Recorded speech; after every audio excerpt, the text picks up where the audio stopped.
joining us today.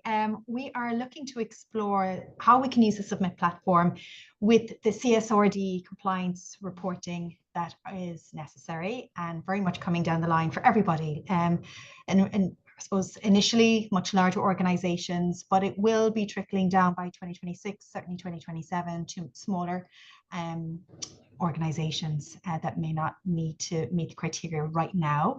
So it's a good as time as any really to get an idea of how can we start this. And I suppose the bad news is in one sense is there's no standardized reporting as such. It will be different for every organization, every industry, every sector that you're involved in. And also in terms of, you know, are you a supplier or are you a, you know, head office organization, for example? So I'm just leaving people in at the same time. I'm going to start sharing my screen shortly, and Sarah will be coming into play because she'll be demonstrating a lot of what I'm talking about. Okay, so let's begin. Let's share the screen. Okay, so what we are looking at here is very much the front end of the Submit platform of how it could look like for your organization. Sarah, just want to make sure that you've got access to this and I can carry on talking, and maybe you should be sharing your screen actually, now that I think. Yeah, sure. It would make more sense for you to share your screen. Apologies, yeah, because Sarah will be demonstrating and I'll be doing a lot of the talking. So let me pop back to the public page there, because I had opened the form page in anticipation of having to show that. I'm so sorry. Yeah. And again, I'm keeping one eye on the door, so do forgive me if I go off script for a sec. Thank you, Sarah. Okay. Excellent. Yes. Okay. So as I mentioned, really, in terms of the Submit platform, it can be used for many different reasons, different purposes, but at the end of the day, it is very much a platform for collecting data, reviewing it, analyzing, and reporting. So we'll be guiding it through the platform features now with Sarah's help, specifically designed along and to help you streamline your CSRD reporting process, let's say. Before we dive into the solution, let's briefly discuss the challenge. The CSRD requires companies to report on a wide range of sustainability topics, from environmental impact to social responsibility. This can definitely be overwhelming for a lot of organizations if you consider this could be scattered across the whole network of departments, systems, and even countries. So Sarah, can I hand it over to you now if we can show us how we can explore the platform to address that first of all, and how our platform offers more of a centralized hub for all of that activity. Of course. So the first page that we see here will be the landing page of your platform. So this will host all of the forms that you want to make available to your different candidates. I'm not sure if that's the right word in this case, but for your different team members to fill out. So you can see here, you can fully customize everything that you see on screen. So we have it customized to a Submit.com use case, but you can of course change this out to reflect your own branding. You can upload your own logos, your backgrounds, and you can also customize the colors of everything that you see on screen. So you can keep it super consistent with your own branding guidelines, which is great. So if there's any communications teams, you know, that you're dealing with, they'll be very happy with that. And you can see as I scroll down, all of the different forms that are available to me are listed down below. And I can also search for specific forms in the search bar up here. So if there's a particular one that I need to find, I can have a look for it. And I can also filter by different categories that have been set for me to be able to discover each of the forms. Applying as a candidate is super easy. What was the... Yeah, the first one, the business model and strategy for. Excellent. I thought I had a draft on it already, but maybe not. So you can see here, I can click through to it. I can view the description for the form. So again, this is all set by your team, so you'll be able to provide them all the information in advance. And you can see the apply button is here, and that will allow them to go in and fill out the form. Now it's super easy for them to navigate. You can see it's super simple information. So they can fill in, let's say, organization name, and they can hit the next key to move to the next question. You can see here we have a nice location option where they can choose where the headquarters is. It will accept number input, and it will also accept pins, let's say, on a map as well. So you can see I can choose a location up here, or if maybe that isn't the exact location, I can drop a pin so that I can set that up nice and easily. And this map will be exported in the back end of the platform as well. So you'll be able to see a map of where everybody is located, which is very nice. You can see here, we've got lots of things like multiple choice questions. So very easy to fill out, very intuitive for your candidates. And when they're finished, once they get to the last question, they'll have a submit button at the very end of the screen. So you can see here, I'll fly down through the budget section. And you can see here, if I've answered all of the required questions, you'll see it's going to validate everything for me, and I can hit submit. Perfect. On it. So just a quick overview on that. And the candidates as well will be able to view their own application so they can check it out. They'll be able to download a copy of it and everything. So if they need to keep a copy for their own purposes, they absolutely can. And this is something that can be used off-site as well. So it's, again, it's mobile friendly. So it's whether it's on a mobile device or a tablet, if somebody is, again, as I said, off-site or doing field operations, it's just as easy to use and to complete. Absolutely. So Submit.com is completely browser based. So I suppose anybody with access to a laptop, a mobile, a tablet that can use an internet browser will be able to access it. I think our recommended browsers are Google Chrome, but it's supported in all other browser types as well. And again, depending on the organization and your specific requirements, those forms and those questions can be preset for you. So it's highly customizable in relation to what you're asking for and how you receive that. I know, Sarah, you're going to go to the back end now and maybe show us a little bit about how you can create the form in the first place and the different question types, which is always interesting to kind of, for us, certainly with new clients, is to review, well, what's the data you need to collect and how are you going to review and measure the answers you received. And sometimes it comes down to, is that an Excel file? Is it something that's uploaded? Is it a table within the form and so on that has to be completed? Exactly. So I suppose our next port of call here is the dashboard. So this is where you'll be able to get, number one, a quick overview of everything that's happening on your platforms. You can see things like, most recent applications that have been received, most recent forms that have been created, and any deadlines that are incoming or upcoming as well will appear here.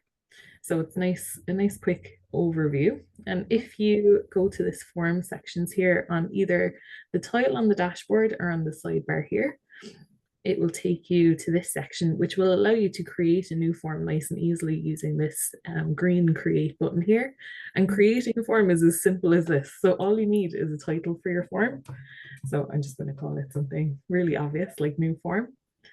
And I can actually use a form that I've created in the past as my template for the new one, or else I can start absolutely blank and I can hit create. And that's my form link, I suppose, already generated. So all I have to do at this point, once it loads up for me, is fill out my overview section. So you can see here, it will allow me to fill in, I can of course change the title if I want, input deadlines, change descriptions, and add eligibility criteria. And I can also add different questions. So you can see we have lots of different questions that you can choose from for capturing data.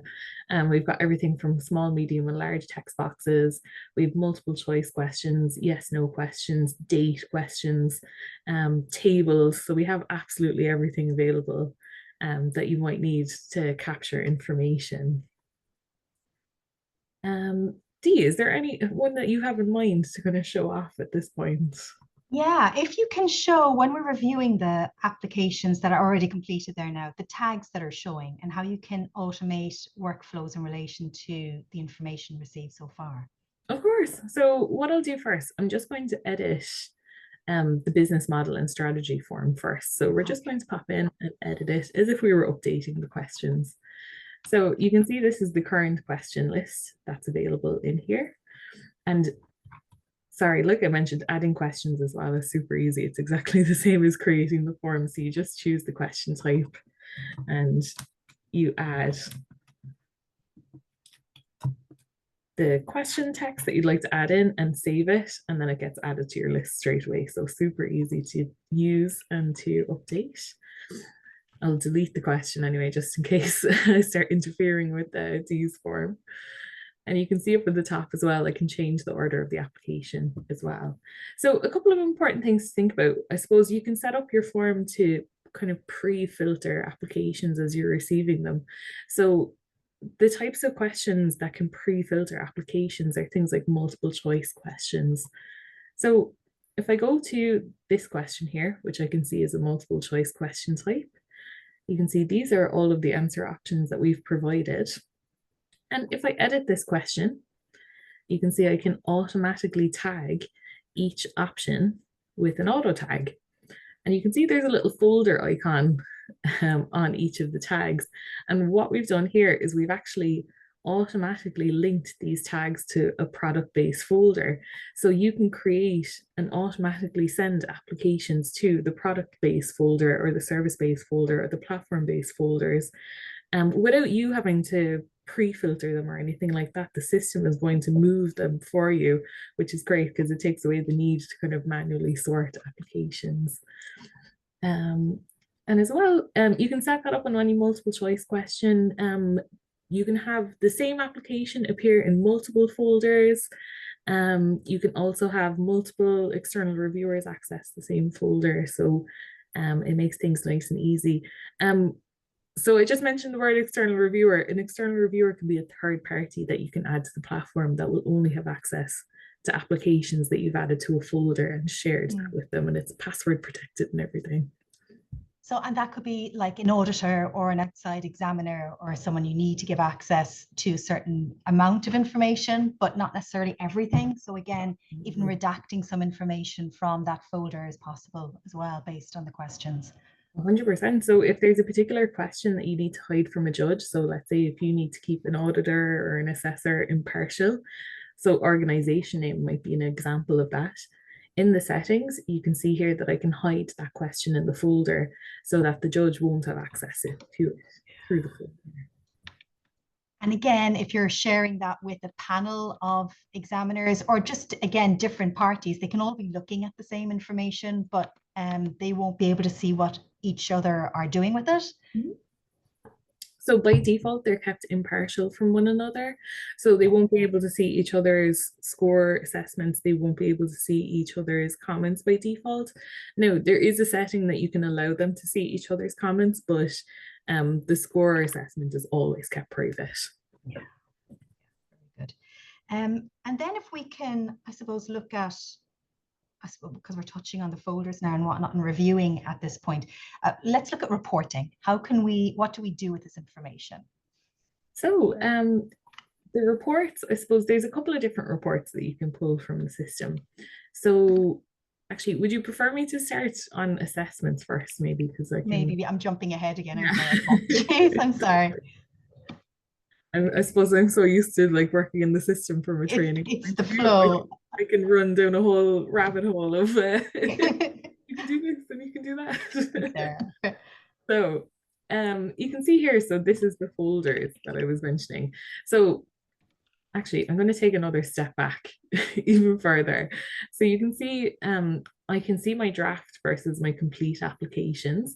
So you can actually view draft applications before they've been completed. So if, let's say, one of your candidates wants to reach out to you regarding a question, you can actually see where they're at in the process, and the system will also give you a percentage complete. And you can also send group messages through the system out to your draft applicants or your complete applicants, etc., to let them know that, you know, their application isn't finished yet and they need to complete it by the deadline. So you can give them a little push if you need to. And this is how you will view each of the applications. So you'll see they'll be available here in nice little tiles. All of the tags will be available to you here, and you'll be able to see which folders they've been added to. And you can see I can click view on the application here. And that's going to open it up for me. And I can see all of the information that they've listed. I can see all of the answers that they've provided for me. And on the right-hand side, you can see here, I can actually take care of any kind of application management steps. So you can see here, I can apply manual tags if I need to. So if for whatever reason they've been tagged with a particular option that I don't think they actually, are part of. So let's say they've said it's a social responsibility initiative, but it's actually a circular economy principle. You can change the tags really easily. So you can see here, I can pop back to man, and you can see that I've updated that application. You can see that I can manually add folders as well. So if for whatever reason this application wasn't service-based and it was actually product-based, I can move the folder that appears in it as well. I can add comments to my applications from here. And you can see I can change the visibility. So if I want the external reviewer or the assessor to be included in this comment, I can choose whether I want them to see it. And you can also include the candidate as well. So if you're giving feedback to the candidate through the system, you can use comments. You can also add score bars if that's something that you want to add into your assessment criteria. So your team can set different scores and you'll get an overall average as well. And you'll have options here to favorite, invite, and reject applications. So if you need to invite an application through your assessment process, you can invite them through. You can also archive applications, and you can download the applications in full. And there's a couple of edit options available to you as well at the bottom. So this is how you would go about viewing them. Any documents that they've uploaded will be available in this uploads tab, and any attachments and things like that will all be available here. And there's also a messaging tab here as well, so you'll be able to keep in contact with this candidate directly and see all of the communication back and forth between your team and this particular candidate. So if somebody's filling in the form and you're reviewing it, but you have questions they haven't given you, if they need you to expand on an answer, for example, you can message them here or convert it to draft, allow them to access and, I suppose, resubmit the application form in full based on that message. 100%. So you can actually, so you have two options here. So I kind of always say if it's a small little edit, like something like a phone number that's incorrect, you can actually edit the application on behalf of the candidate. But if it's major changes or questions that they need to expand further on, or if they've given you wrong uploads and things like that, you can convert the application back to draft so they can resubmit with your suggested changes. Okay, thank you, Sarah. Excellent. So, and you can see then the folder view is very similar. And because of my access on the platform, I can still see, most of the actions that I have as a team member or as a team leader. But you can see here, if I click on this application here, for example, I can point out the different actions that the judge won't have available to them. So the judge will be able to comment and score. They don't have options. Well, they can have options to tag. It just depends on permissions. But usually they don't have options to tag or move applications to folders. They don't have this favorite, invite, reject. They don't have options to archive or message the candidates directly. So it is purely a viewer only role on the platform. It's not a administrative role on the platform other than scoring and commenting.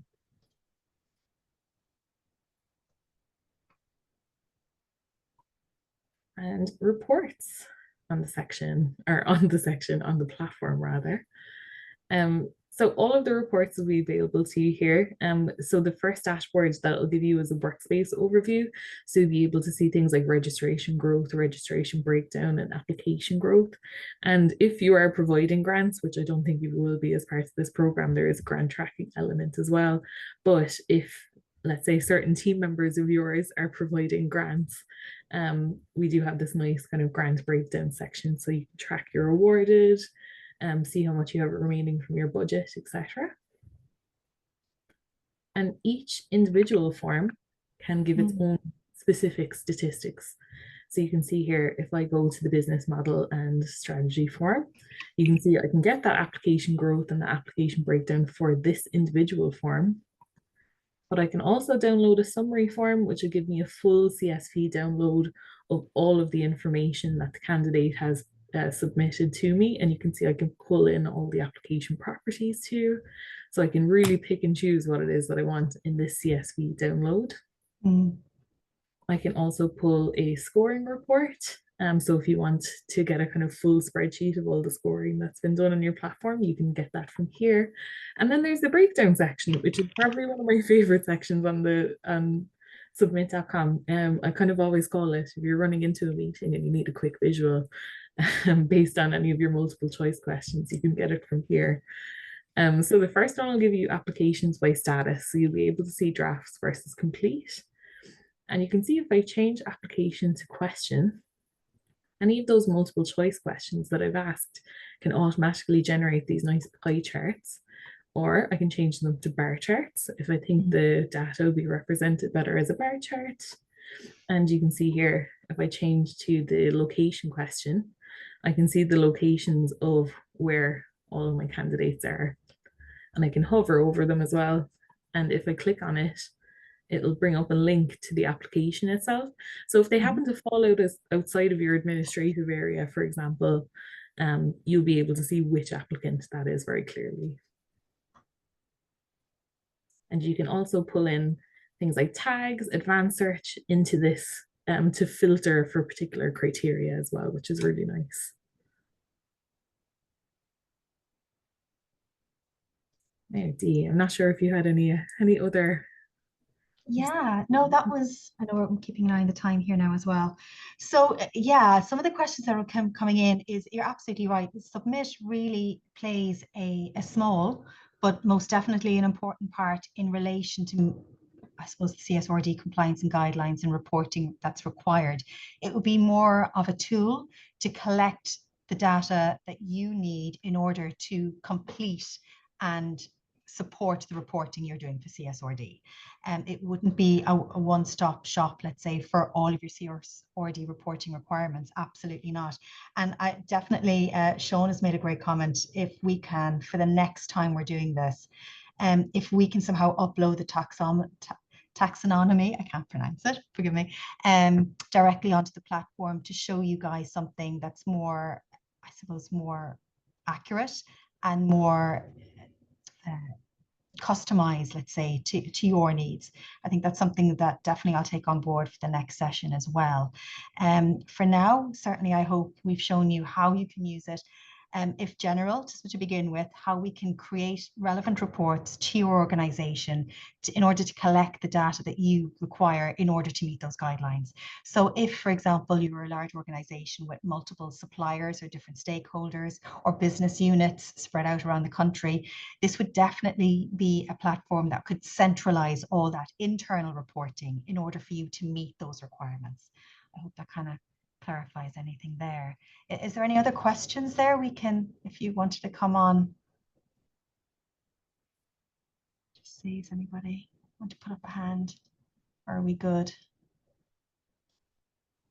What I can do is I've recorded the session and I've got some more information and data that I can share with you guys as well. And for those who haven't been able to make it today but registered, and we can share this webinar and basically some kind of one-pagers in relation to how Submit can be used towards the CSRD reporting and compliance guidelines. Does that sound okay? You get some thumbs up perhaps? Or any other questions? Yeah. Thank you, Hilary. Okay, I'll follow up with each of you, and if there's any other questions or feedback, absolutely, I'll take that on board. Oh, my camera's off as well, so I'm not distracting from Sarah, sorry. So thank you all very much for joining us. Sarah, thank you for taking us through the platform, and hopefully we've given you something to think about at the very least. If you want to reach out and have a kind of more of a one-on-one call and talk about your specific requirements for your organization, we'd love to do that as well and be able to take you through how we can streamline your reporting. Okay, thank you so much, everybody, for joining us, and hopefully I'll see you next time. Thank you, Sean. Take care, everybody. Bye-bye. Bye-bye. Bye-bye.